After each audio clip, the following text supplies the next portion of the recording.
As always, this is one of my very favorite videos of the entire year. You guys know I love to read, so here's my list of the best books that I have read all year. Now, I always try to narrow it down to the top 5, but that never works, so here goes. Here are the best books I have read in 2020. First up, Code Girls, the untold story of the American women code breakers of World War II. This book was written by Lisa Mundy. This book was so good, I could not put it down. I have to admit, too, I did not know that the driving force behind the code-breaking operations in World War II that helped crack the Japanese and German codes, which helped the US win the war, were women. I mean, it makes sense, the men were off fighting the war, but this incredible group of women were secretly recruited. They were then moved to Washington, D.C., and the literal weight of the world was placed on their shoulders.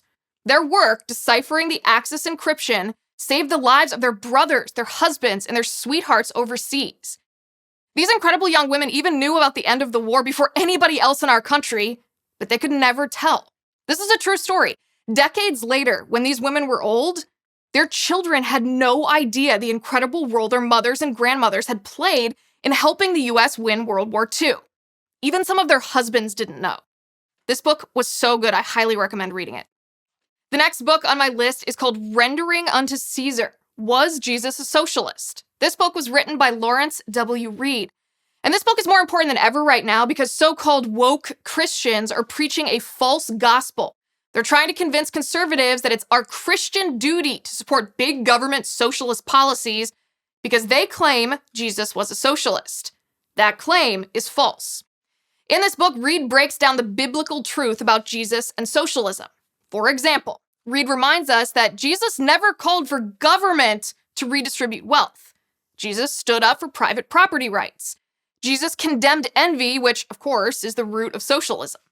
Jesus taught about honoring contracts and personal character. Reed delves obviously a lot deeper than this brief overview, but this book is an absolute must-read, no pun intended about the author Lawrence W. Reed.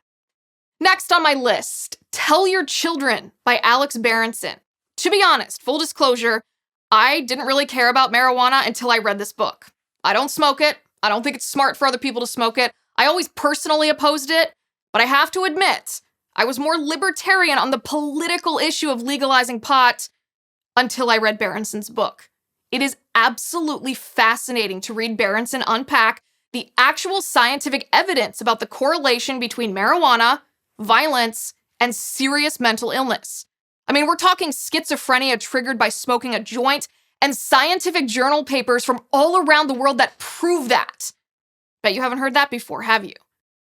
Berenson also debunks the medical marijuana strategy that the left used to normalize pot in our country.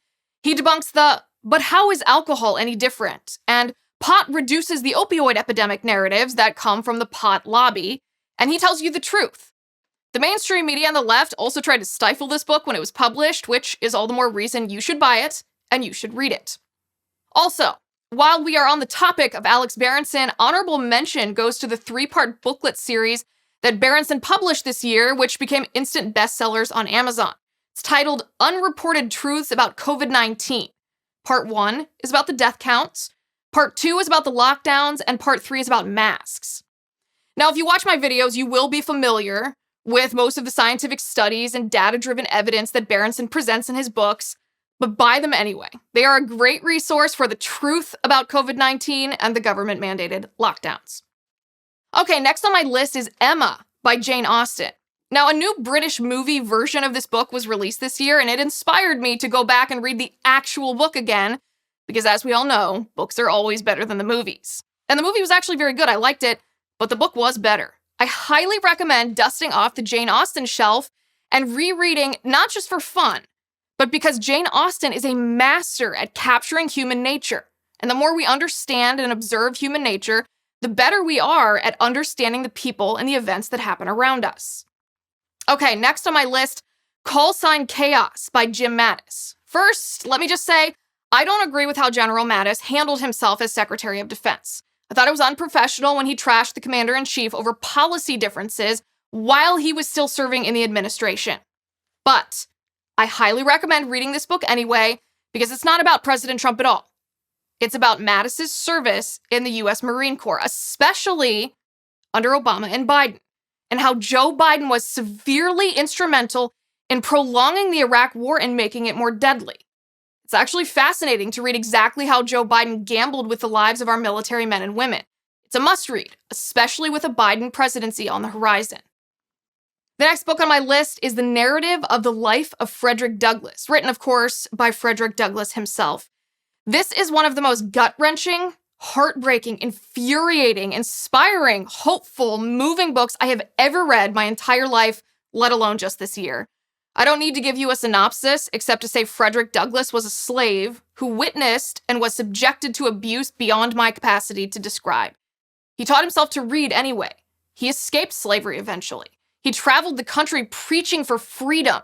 He believed the US Constitution was an anti-slavery document. And he wrote down everything he did and said and thought and saw.